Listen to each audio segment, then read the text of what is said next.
Hello and welcome to our channel. For today's video, I'm going to teach you how to beat Fishland on Temu.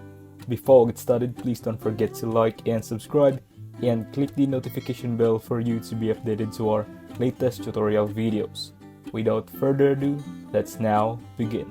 Now the first thing you want to do, it sounds obvious but you just want to keep feeding a fish. So you want to just keep repeating this process and playing this game every single day and feeding them as much as you possibly can.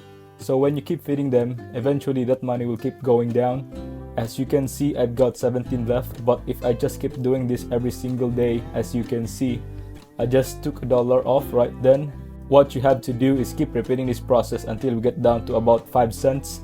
And when you get to that point, it's no longer possible to actually complete the game with fish food from there. You do actually have to beat it by inviting friends, because at the end of the day, this is the point of these Temu games. They want you to invite new users so that they earn more money as a business. So when you do get to like 5 or 10 cents left until you can actually claim your prizes, you just want to go ahead into the bottom left corner and select friends.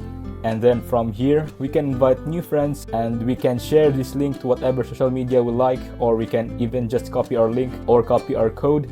And then from there, we can send it to our friends. And then when they accept our invitation, we will actually earn fish food and we will be able to feed our fish. And if you followed all these steps correctly in this video, you will have beaten Fishland on Temu. If you find this video helpful, leave a thumbs up, share to your friends, and hit the subscribe button. Thanks for watching, and I'll see you soon in the next video.